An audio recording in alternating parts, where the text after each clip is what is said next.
네, 오늘 장 랭킹 5 시작해 보도록 하겠습니다. 오늘도 키워드에 대한 여러 가지 이야기 나눠보도록 할게요. IS의 이지원 대표, 차영주 MTN 전문위원 두 분과 함께 하겠습니다. 어서 오십시오. 자, 오늘도 5가지 키워드가 준비되어 있습니다. 가장 아래쪽부터 열어보도록 할게요. 삼성 온디바이스 AI 시대 본격 개막, 그러니까 신제품 출시 그 이후의 시장 반응 좀 살펴보려고 합니다. 첫 번째 이지원 대표님께 질문 드려볼게요. 오늘 장에 AI 관련된 이슈가 어떻게 소화되는지를 보려면 어느 종목을 봐야 되는 걸까요? 해당되는 그 영향력을 보려면 삼성전자일까요? 아니면 반도체 그 후광 효과 받았던 쪽? 아니면 소프트웨어?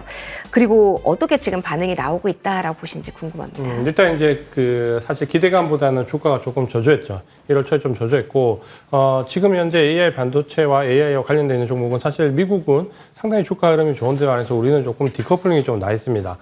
미국 같은 경우는 지금 현재 엔비디아로 대변되는 하드웨어 쪽에서 마이크로소프트로 대변되는 소프트웨어 쪽으로 이 하드웨어 소프트웨어 쪽으로 모멘텀이 옮겨가면서 전방위적으로 AI 모멘텀이 확산되고 있는데 반해서 우리는 사실 삼성전자 실적 발표 이후에 조금 주춤한 상황을 보이고 있습니다. 역시 이제 우리나라에서는 역시 AI 반도체 관련된 부분에서는 하이닉스를 좀 대장주로 보는 게 지금은 좀 맞을 것 같고요.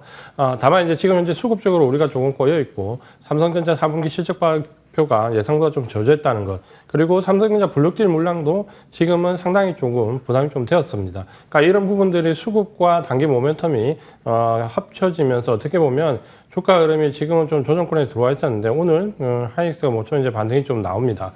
우리가 지금 현재 조정 구간에서 가장 이제 우려스러운 부분이 하락 전환에 대한 이제 공포심인데 사실 지금 현재 시장을 끌고 가는 것은 글로벌 증시가 역시 마찬가지지만 금리 인하에 대한 기대감과 AI 모멘텀 이 두 가지가 가장 핵심적으로 증시를 이끌고 있다고 보시면 됩니다. 그런 관점에서 오히려 조정 구간에 AI 모멘텀이 조금 위축되는 이런 종목들은 오히려 추가 매수 관점으로 좀 볼 수 있고 하이닉스를 비롯해서 삼성전자 그리고 그 밑에 있는 부품 소재 기업들은 여전히 지금은 긍정적인 관점을 좀 볼 필요가 있습니다. 다만 장비와 일부 종목들이 급등했던 부분에 대한 차익 실현 물량은 조금 경계할 필요가 있다. 이렇게 말씀을 드리겠습니다.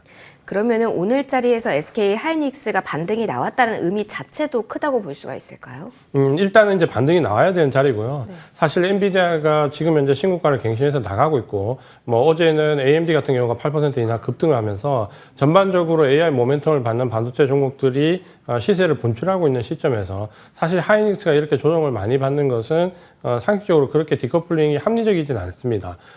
지금 현재 하이닉스 실적을 부분 혹은 HBM 반도체 관련된 모멘텀이나 DRAM 전체 메모리 반도체 사이클의 턴어라운드 시점 이 두 가지를 합쳐본다면 오히려 이제 지금 좀 조정을 많이 받았을 때 관심을 좀 가져볼 만하고 오히려 지금 현재 보면 대부분 하이닉스 매물이 출현되는 게 대규모 외국인들의 선물 매도와 함께 프로그램 매도가 상당히 많이 나왔거든요. 그러니까 프로그램 매도에 의해서 주가가 조정을 받을 때는 대부분 대형주를 매수할 기회였습니다. 그러니까 이런 부분들을 좀 고려하셔서 긍정적인 시각으로 볼 필요가 있다. 이렇게 말씀을 드리겠습니다. 알겠습니다. 사이즈가 큰 종목 중심으로 리뷰를 좀 들어봤습니다. 위원님의 이야기도 들어보도록 할게요. 그러면은 지금 장에서 일단 단기적으로는 AI 소프트웨어 쪽에 상한가 종목이 나와서 이쪽을 보게 되는데요. 오히려 다른 쪽을 봐야 되는 시기일까요? 아니면 조금 더 소프트웨어 쪽에 집중을 해도 되는 시기가 맞을지도 궁금합니다. 지금은 소프트웨어에 집중해야 될 것 같아요. 우리가 이제 올해는 우리가 작년과 조금 색깔이 다르다라는 것이 작년에는 이제 이맘때 이제 인공지능이 튀어나왔죠. 네. 어떻게 보면 인공지능이라는 게 하늘에서 뚝 떨어진 건 아니지만 우리 인식에는 하늘에서 뚝 떨어진 것처럼 작년 이맘때 우리들한테 이제 인식이 됐고 조금 초반에는 반신반의했어요. 과연 이것이 산업의 트렌드를 바꿀 수 있을 것이냐라는 것이었었는데 그게 이제 산업에 대한 거대한 물결처럼 다가왔었던 게 2023년이었죠. 자, 2024년에는 드디어 저도 언팩 행사를 다 보진 않았습니다만 여러분 저 같은 이제 언어에 대해서 조금 불안감을 느끼셨던 분들이 이제 그런 것들을 완전히 탈피했다라는 거죠. 물론 삼성전자 갤럭시 24에만 들어간 것들이 시간의 문제이지 지금 현재 뭐 다른 기기로 호환될 수도 있고 다른 기업체에서 이런 것들을 개발해낸다라는 것은 올해 보물 터지듯이 터질 수 있다라고 봐야 되겠죠. 결국 이러한 어떤 AI와 관련된 산업의 물결은 이제 우리가 지금 이제 AI 그 관점에 공부하는 제 주위에 있는 분들 보면 오히려 AI가 변하는 속도를 그분들도 직업이 AI로 분석하는 건데 따라잡지 못할 정도로 지금 어마어마하게 지금 이제 이 파급 효과가 크다라는 겁니다. 이럴 정도로 이제 이 AI와 관련된 것 부분인데, 자, 정리하자면 2013년은 이제 챗GPT가 나오면서 우리가 이제 하드웨어에 집중했다라면 하드웨어의 집중은 여전히 상수예요. 저도 이제 이전 대표님 말씀하신 것처럼 SK하이닉스에 대한 집중은 여전히 중심을 둬야 됩니다. 그런데 우리가 이제 하드웨어 쪽에서 이제 후공정까지 작년에 돌았다라면 올해는 이런 것들이 이제 구현되고 실현되고 우리가 실생활에 느낄 수 있는 부분들, 당장 어디가 수혜를 보느냐 이런 것보다는 소프트웨어 쪽들에 대한 발현 가능성이 좀 크다라고 봐요. 그래서 일단 다른 쪽들을 보기보다는 소프트웨어가 수혜를 받냐 안 받냐를 보다는 우리가 작년 이맘때 챗GPT가 나오면서 후공정까지 하면서 전반적으로 훑었던 것처럼 지금은 소프트웨어에 단기적으로 집중할 필요는 있다. 하지만 올해 우리가 잊어서는 안 되는 딱 두 가지를 정리하자면 하이닉스를 중심으로 한 HBM에 대한 하드웨어, 그다음에 인공지능으로 돈을 버는 회사들이 올해부터 본격적으로 나올 거기 때문에 거기에 대한 관심을 집중해야 된다. 이 점은 꼭 말씀드리도록 하겠습니다. 위원님, 그럼 지금부터 관심을 봐야 되나요? 사실 오늘 시장 분위기가 오히려 꺾이긴 했지만 사실 오전의 분위기를 보면 하루 전에 있었던 지정학적 리스크를 우리가 오늘은 이야기를 전면에 안 하고 있거든요. 그래도 괜찮은 걸까요? 아닙니다. 그거는 상수입니다. 지정학적 리스크는 계속해서 이제 되는 거고, 우리가 이제 오늘 올랐다라는 부분들을 보면 오늘 다 윗꼬리를 달잖아요. 네. 그래서 아직까지는 이제 불안감들이 있는 것 같아요. 가장 중요한 것은 지정학적 리스크가 해소되고 나면 뭔가 긍정적인 뉴스가 들려야 되는데 안타깝게도 4분기 실적에 대한 가이던스가 점점 낮아지고 있잖아요. 이제 실적 시즌이 도래한 거 아니겠습니까? 그런 부분들 때문에 시장이 강하게 돌아서기는 어려울 것 같아요. 그래도 뭔가 내가 주식에 있어서 관심을, 그러니까 매수가 아니라 관심을 가져야 된다라고 본다라면 그 중심에는 여전히 하이닉스가 있고 그다음에 인공지능과 관련된 것들이 있다. 이 부분이 지금은 가장 중요한 그나마 믿을 수 있는 가장 중요한 섹터일 것 같다라고 말씀드릴 수가 있겠습니다.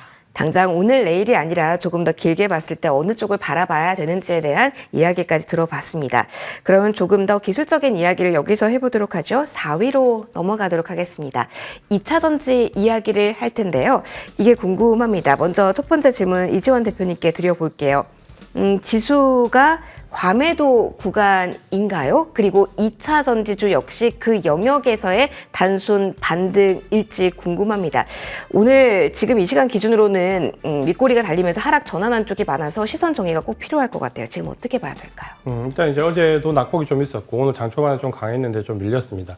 그러니까 지금 현재 2차 전지 특히 소재와 관련된 뭐 셀도 마찬가지지만 주가 흐름을 보면 상당히 하방 압력을 많이 받고 있고 지수가 조금 반등 나올 때 반등이 좀 꽤 센 것 강한 것처럼 좀 보이지만 그때는 사실 공매도 한매가 유입될 때거든요. 그러니까 지수가 어느 정도 많이 눌렸다 싶으면 공매도 한매가 일부 유입되면서 거기에 따라서 상승이 나오면서 그게 꽤 커 보이기도 한데 실제적으로 추세는 계속해서 조금 하락 쪽으로 지금 방향이 좀 나와 있습니다.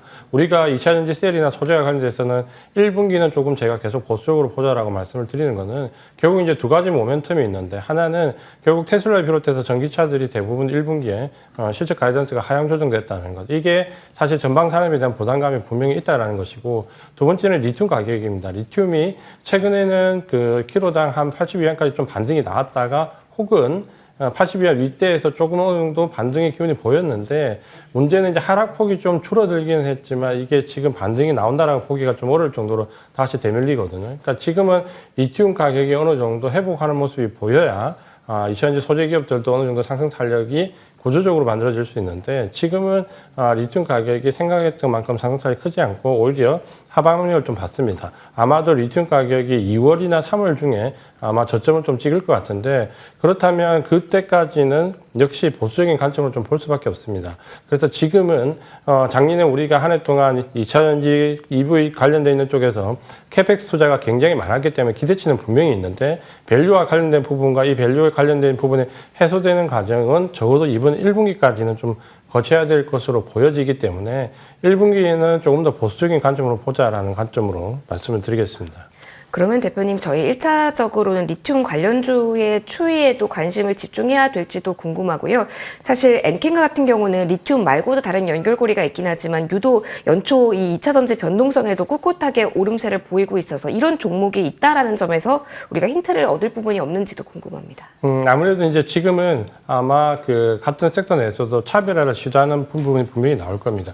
뭐 예를 들면 최근에는 여러 가지 양극재 내에서도 기술적인 차별화를 이루는 종목들이 부각이 조금 되고 있습니다. 근데 이제 결국은 리튬 가격과 관련된 부분에서 좀 아쉬웠던 부분은 사실 작년 12월 달 말과 올해 1월 초까지만 해도 사실 중국이나 미국의 리튬 관련된 종목들이 굉장히 급등을 했었습니다. 그래서 하루 단위로 10% 가까운 급등이 연일 나왔기 때문에 이 부분이 혹시나 리튬 가격의 바닥을 확인하고 우리의 이차전지 소재 기업들에게 뭔가 주가를 변화를 줄 수 있는 계기가 되지 않을까 했는데 사실 그러한 분위기가 우리나라 이차전지 소재 기업들에는 이어지지 못했습니다. 그러니까 그걸 본다면은 여전히 시각은 좀 보수적으로 좀 볼 필요가 있고 최근에는 뭐 같은 양극재 혹은 양극재와 음극재를 좀 아우르는 쪽에서의 부분 그리고 뭐 포스코처럼 아예 수직 계열화를 완전히 완성시켜서 뭔가 모멘텀을 찾는 여러 가지 다양한 그 탈출 방법들이 좀 나오고 있는데 이런 부분들이 제가 볼 때는 실적으로 혹은 모멘텀에서 뭔가 구조적으로 반영될 때는 아마도 1분기는 좀 지나야 될 것 같다라고 보여지기 때문에 지금은 어쨌든 좀 보수적으로 볼 필요가 있다 말씀을 드리겠습니다. 지금은 보수적으로 봐야 된다라는 단서 달아주셨습니다. 2차 전지에 대해서 위원님의 의견도 들어보고자 합니다. 그러면 실적 시즌 구체화되면서 어떻게 지금 대응을 해야 될까요? 그 다음 일정으로는 아마 에코프로 그룹주의 실적을 아마 많이들 기다리실 것 같습니다. 2월 초가 될 것 같은데 그럼 이 1월 사이에서 대응은 어떻게 해야 되는지도 일단은 궁금하고요. 특히 오늘 오전 대비 하락폭이 큰 종목들이 있습니다. 윗꼬리가 길게 달린 쪽. 그런 쪽은 조금 더 이 변동성에 민감해진 자리라는 진단을 내려야 되는 건지도 동시에 궁금합니다.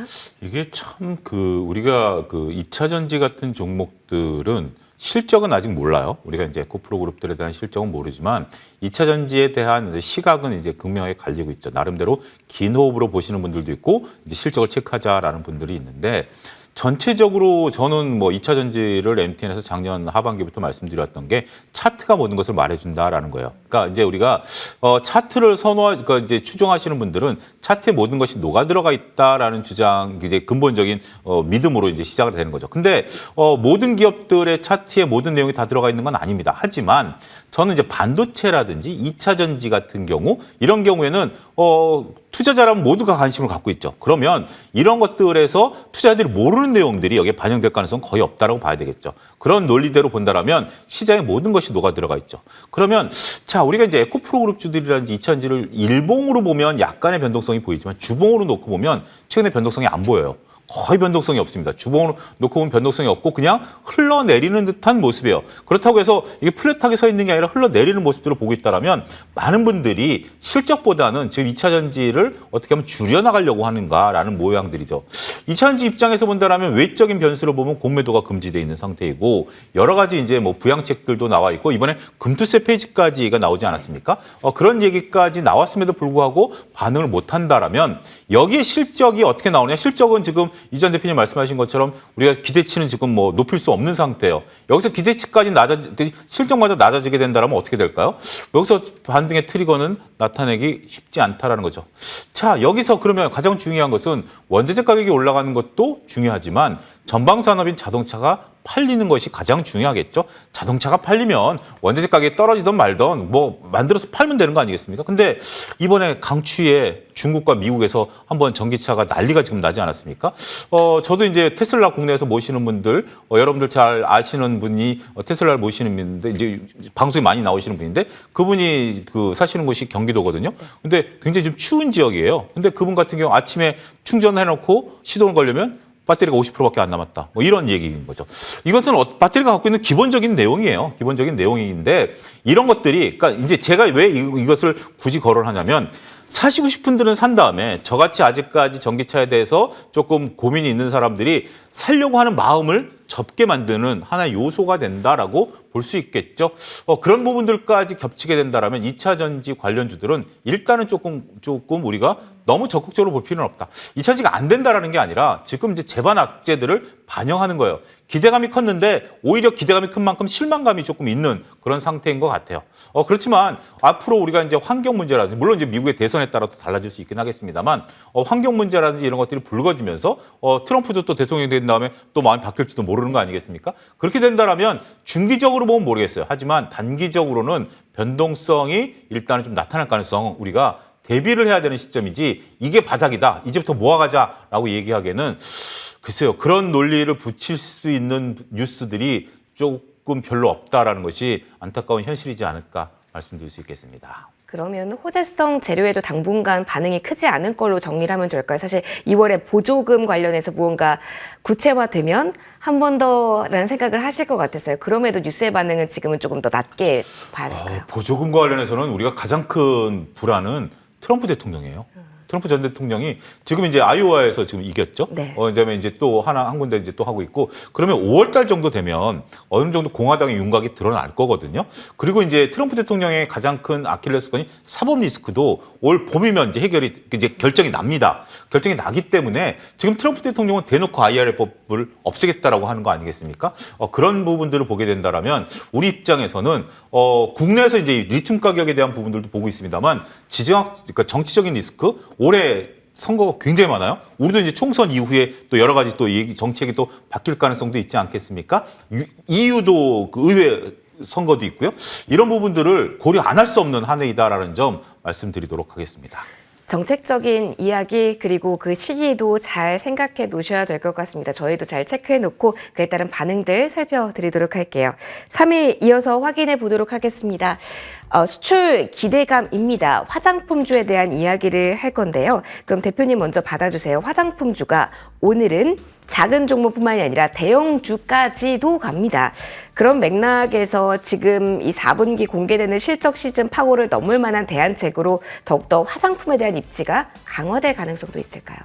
일단 이제 오늘 뭐 LG생활건강이나 아모레퍼시픽이 뭐 8%대 이렇게 상승했기 때문에 굉장히 놀라셨을 수 있을 겁니다. 워낙 주가가 부진했었고 중국 소비주와 관련된 부분에서 실망감이 계속해서 누적돼 왔었는데 오늘 이제 갑자기 느닷없이 상승을 했기 때문에 이게 이제 무슨 일인가라고 의심을 좀 가질 수 있습니다. 물론 지금 현재 펀더멘탈 체질 개선이 되어서 뭔가 구조적으로 변화가 일어난 거라면 상당히 이제 환영할 만합니다. 물론 LG생활건강이나 아모레퍼시픽 같은 경우는 중국 의존도를 낮추기 위해서 뭐 북미 시장을 공략하거나 혹은 동남아나 유럽 시장 공략에 좀 박차를 가해서 수출을 어느 정도 다변화하고 있다. 그리고 특히 북미와 관련된 쪽에서는 생각보다 실적이 괜찮게 상승하고 있다라는 부분이 물론 이제 지난 분기 때 언급이 좀 되었죠. 근데 그게 전체 실적에서 차지하는 포션으로 본다면 절대적이지는 않습니다. 그러니까 전체 실적을 좌우할 만한 그만큼의 물량은 아닌데 결국은 이런 수출 다변화에 대한 기대감과 함께 공매도 판매가 일단 집중적으로 좀 들어온 것으로 판단이 좀 됩니다. 결국은 이 시점에서 이제 화장품 종목들은 더 이상 하락하기 어렵다라는 관점을 아마 공매도에서 했던 쪽에서 판단을 하는 것 같고 지금 시점에서 공매도를 판매하는 시점이다라고 판단을 좀 하는 것 같습니다. 우리가 보통 대형주가 10% 가까이 급등하거나 급락할 때는 대부분은 손절적 물량이 많습니다. 혹은 이익 실현 물량이 많습니다. 그러니까 순수하게 매수해서 올라가기보다는 공매도를 판매하거나 혹은 급락할 때는 손절적 물량이 나왔을 때 급락이 나오거든요. 그러니까 그걸 감안하면 이런 급락은 일단 상당 부분 수급적으로 공매도 판매 가능성이 높다라는 부분으로 판단을 해야 될 것 같고요. 그러면 적어도 이런 시세 흐름이 연속적으로 이어질 수 있냐라는 부분은 사실은 아직까지 확인이 좀 더 필요합니다. 최근에 우리가 공매도 금지 조치 이후에 공매도가 굉장히 하루에 급하게 들어왔던 날, 2차전지 소재도 이런 날이 있었죠. 근데 그게 시세가 연속적으로 이어지지 못했거든요. 그러니까 그런 부분을 감안한다면 일단은 수급적으로 이번 주는 조금 더 확인이 필요하다. 오늘 하루 크게 급등했다고 해서 추격하는 것은 조금 더 확인이 필요하지 않을까 이렇게 말씀을 드리겠습니다. 그러면은 이걸 조금 더 크게 봐도 될까요? 호텔 신라가 좀 확장해서 본다면 많이 빠진 대형주의 그 탄성에 대해서 많이 기대를 하실 것 같은데 어느 정도 시기까지의 흐름이 연속적으로 나오면 바닥이라는 신호로 우리가 인식을 해볼 수 있을까요? 일단은 이제 공매도 판매가 주기적으로 과연 추세적으로 이어졌느냐 여부를 확인할 좀 필요가 있을 것 같고요. 우리가 이시안지 소재에서 예를 들면 공매도 금지 조치 나온 이후에 그날 굉장히 급등, 뭐 상한가까지도 들어갔지만 사실 그날 끝이었고 그 다음날 일부 상승 이후에 계속해서 주기적으로 추세적으로 내려왔거든요. 결국은 계속해서 뭔가 지수, 특히 어제 우리가 코스피나 코스닥이 가닥의 낙폭이 좀 크게 나왔었죠.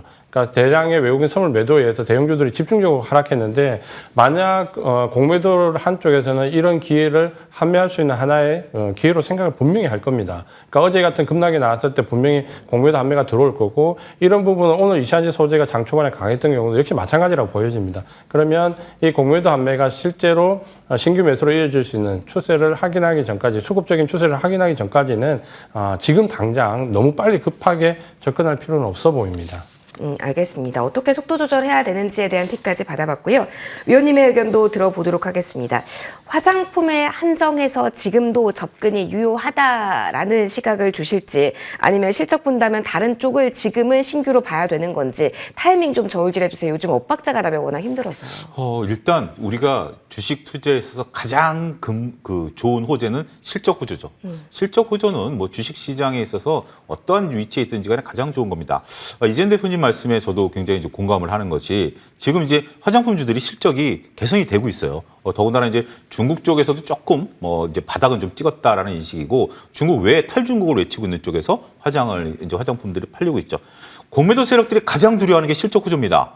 실적이 호조되면 결국 주가가 올라갈 것이고 그렇다면 빨리 공매도로 환매를 해야 되겠죠. 오히려 실적이 조금 둔화된다라면 공매도 세력들은 오히려 속으로 쾌재를 부르겠죠. 지금 가장 두려움을 느낄 수 있다라는 부분에 대해서 저는 적극 공감을 합니다. 그렇기 때문에 이 수급의 연속성은 결국 이제 실적이 이제 조만간 발표가 날 텐데 이것에 대해서 이제 탄력이 붙느냐라고 되겠죠. 그 부분에 대한 것은 이제 실적을 좀 확인해야 되지만 저는 ODM 업체에 대해서는 여전히 관심을 좀 높여 보셔도 좋지 않을까 싶습니다. 특히 코스맥스나 한국콜마 같은 경우 이들은 우리가 이제 ODM 업체라는 것은 지금 이제 만약에 이제 우리가 제 휴대폰 같은 게 이제 삼성 갤럭시인데 여기 삼성이 만들었다라는 거잖아요. 근데 이제 이 ODM 업체에서 만들면 어느 나라에서 만들었는지 모르는 거 아니겠습니까? 그게 ODM의 장점이죠. 자, 중국 사람들이 한국 화장품을 안 쓴다 하더라도 중국 예를 들어서 뭐 A라는 회사에서 나온 제품을 쓰겠죠. 그렇지만 그 A라는 제품은 우리 한국콜마나 코스맥스가 만들었을 확률은 거의 80%에 가깝습니다. 그렇기 때문에 ODM 업체들에 대한 실적에 대한 개선 기대감, 더군다나 이제 미국 공장에서의 트리거까지 있다라고 보거든요. 그래서 저는 실적이 좋을 수 있는 것은 화장품 좋다라고 말씀드릴 수가 있겠고, 그 다음에 뭐 여행 섹터들 요즘 좀 꿈틀꿈틀 돼요. 바닥에서 꿈틀꿈틀 되는 게 심상치가 않아요. 뭐 호텔 신라라든지 하나투어 특히 강하죠. 이게 그러니까 여러분들이 시장에서 그 업종을 볼 때 업종에서 제일 강한 놈이 대장입니다. 그러니까 우리가 잘 아는 게 대장이 아니라 업종에서 제일 센 놈이 강한 거예요. 저는 여행에서 제일 강한 건 지금 하나투어라고 봐요. 하나투어가 살아있으면 하나투어 살 것이냐 아니면 LCC를 살 거냐 지금 이제 티웨이 또 얘기가 이제 그 아시아나 화물기에 대한 거 나오잖아요. 제가 이제 아시아나와 대한항공 그 합병 얘기 나왔을 때 오전 개장할 때 그건 악재입니다. 오히려 매도로 주가가 지금 떨어져 있는 거 아니겠습니까? 근데 LCC 쪽은 오늘 또 올해 제주항공 같은 경우 비행기 4대가 들어와요. 3대는 여객기고 1대는 화물기가 들어오거든요. 이러면 결국 시장이 넓어지는 거잖아요. 자, 그런 관점에서 본다라면 오히려 여행 관련주 그다음에 하나투어, 그러니까 하나투어를 사시든지 하나투어를 못 살 거면 LCC를 모아가는 전략. 그다음에 이제 화장품주에서 아모레퍼시픽과 LG생활금을 빵 슈퍼로스 터뜨리면 ODM 쪽에 대해서 모아가는 전략. 저는 실적을 보고 보자. 이것들이 이제 뭐 예를 들어서 차트가 이쁘다라든지 업황이 개선된다라기보다는 그래도 우리가 아무리 인공지능 시대에도 여행은 가야 되고 여성분들 화장은 해야 되고 이것은 필수적으로 들어가는 분야다 말씀드릴 수 있겠습니다. 조금 이번 실적 시즌만의 이 특징을 잡아본다면 위원님, 진에어에서 힌트를 얻어서 실적이 공개된 이후까지도 볼 수 있다로 이번에는 정리도 할 수 있을까요? 지금 일단 지금부터 여러분들이 보셔야 될 것들은 뭐냐면 이게 실적이 반영된다 안 되냐를 먼저 체크를 하셔야 될 것 같아요. 우리가 2차 전지나 반도체 같은 경우는 실적에 대한 기대감으로 지금 주가가 굉장히 많이 올랐죠. 특히 이제 온디바이스 같은 경우 많이 올랐기 때문에 이거는 실적이 잘 나와줘야 돼요. 실적이 못 나와주면 변동성이 커져요. 근데 화장품은 저기 다 밀어놨던 거예요. 별로 이렇게 우리가 이제 구시대 어떻게 보면 이제 구경제 종목이다라고 봤던 것들인데 결국 우리가 아무리 인공지능 시대가 와도 먹는 건 먹어야 되고 저 같은 경우 하루에 4끼 먹는 사람이 뭐 인공지능 시대가 왔다고 2끼 먹겠습니까? 4끼 여전히 먹어야 돼요. 그리고 화장은 해야 돼요. 옷도 입어야 되는 거죠. 그런 부분들이 실적이 좋아진다라면 오히려 이렇게 우리가 인공지능과 관련된 것들이 조금 변동성을 받을 때 구경제 종목들이 한번 조금 탄탄하게 올라갈 가능성이 있다. 저는 그렇게 말씀드릴 수 있겠습니다. 정리 쭉 해주셨습니다. 다음 키워드로 또 넘어가서 이야기 풀어가 보도록 할게요. 자, 먼저 지난해 매출액 역대 최대, 그러니까 실적에 대한 이야기를 잡고 갈 거란 힌트 드리고요. 웹툰 이야기 해보도록 하겠습니다. 대표님, 저희 오늘 웹툰 보려고 하는데요. 이렇게 헤드라인 나온 것처럼 실적 자체에 포커스를 맞추면서 지금 시장 반응이 나오고 있는 걸까요? 아니면 다른 모멘텀에 대한 일시적인 반응이라고 봐야 될까요?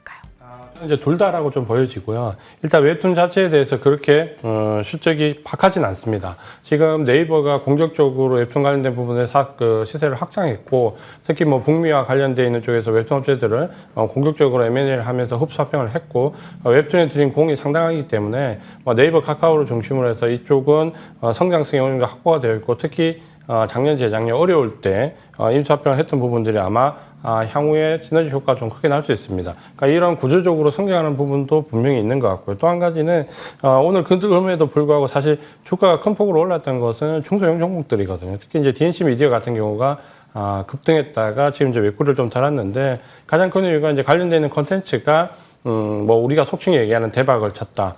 서버가 다운될 정도로 상당한 접속수를 기록했다. 아마 이런 단기 모멘텀이 좀 붙은 것 같고요. 그것 때문에 지금 주가가 일시적으로 급등을 했지만 사실 뭐 이걸 쫓아가기는 조금 부담스럽고요. 이거는 이제 가지고 계신 분들이 오히려 차익 실현 기회로 삼으면 될 것 같고, 다만 이제 장기적으로 봤을 때 웹툰 관련된 종목들이 우상향의 모습을 계속 보여줄 수 있는 여건은 된다. 그거는 지금 현재 금리 동결 시기에 가장 중요한 모멘텀이 실적이라고 보면 웹툰은 실적이 그렇게 나쁠 것 같지 않습니다. 그렇게 본다면 오늘 단기적으로 일부 이 모멘텀과 관련돼서 급등했던 것은 쫓아가기가 조금 무리지만 전반적으로 크게 보면 네이버나 카카오에서의 웹툰과 관련되어 있는 콘텐츠와 관련된 부분은 충분히 중장기 대응을 할 만하다. 이렇게 말씀을 드리겠습니다. 네, 웹툰에 대한 대표님의 의견 들어봤습니다. 위원님의 의견도 짧게 듣고 넘어가도록 할게요. 웹툰에 대한 시각을 그럼 이렇게도 볼 수 있을까요? 강한 게 대장이라고 해주셨으니까요. 컨텐츠를 본다면 지금은 대장이 웹툰이라는 시각도 유효할까요? 우리가 이 웹툰과 게임과 뭐 영상, OTT 이런 것들 중에서 가장 중요한 것은 원작에 대한 권리를 갖고 있는 거죠. 소위 이제 IP를 이제 갖고 있느냐라는 부분들입니다. 근데 우리나라 웹툰 업체들은 IP를 소유하고 있는 부분들이 게임이라든지 기타 OTT 업체들과는 좀 차별화되는 부분들이 있다라고 봐요. 그래서 만약에 웹툰이 대박이 친다라고 한다면 이것이 이제 영화화 된다라든지 드라마화 되면서 그거에 대한 이제 수익까지도 이제 충분히 된다라는 거죠. 웹툰 시장 뭐 저 같은 경우는 거의 웹툰을 보지는 않습니다. 근데 제 집사람은 웹툰을 끼고 삽니다. 그런 것들 보면 요즘 웹툰은 그냥 심심풀이, 그러니까 짧은 시간 내에 활용할 수 있는 굉장히 중요한 것 같아요. 지하철 기다리면서 한 10분, 5분 드라마를 보기엔 좀 애매한 시간 아니겠습니까? 그런 것들에 대한 소요 효용이 좀 굉장히 늘어나는 시장이다라고 본다라면 저는 오히려 웹툰의 경쟁 상대는 우리나라의 어떤 드라마라든지 아니면 뭐 어떤 큰 영화라든지 이런 것들에 대한 소소한 시간, 그리고 뭐 다른 유튜버들 이런 것들의 시간을 뺏어간다라고 봐요. 그래서 긴 호흡은 맞다라고 봐요. 그래서 긴 호흡은 이 트렌드가 바뀌었다라는 부분들을 볼 수 있겠습니다만 워낙 변동성이 크기 때문에 이런 것들은 연속성을 기대하기는 좀 어렵다. 오히려 올라가면 팔고 떨어지면 사는 이런 부분들로 보셔야 되지 않을까 싶습니다. 네, 2위까지 이렇게 정리해봤습니다. 1위 마지막으로 체크하도록 할게요. 정책 관련주에 대한 이야기 해보도록 하겠습니다. 민주당은 대책을 내놨고요. 국민의힘은 내시로 예정이 되어 있습니다. 정책 관련주에 대한 이야기 대표님과 해보도록 할게요. 지금 관련주의 변동성이 커지는 구간입니다. 저출산 공통 분모긴 한데요. 어떻게 전략 세워볼까요? 일단 이제 정책 관련주들의 움직임이 이제 최근에 이제 변동성이 좀 많이 확대되고 있습니다. 이유는 어떻게 보면 정책이 많이 쏟아지고 있죠.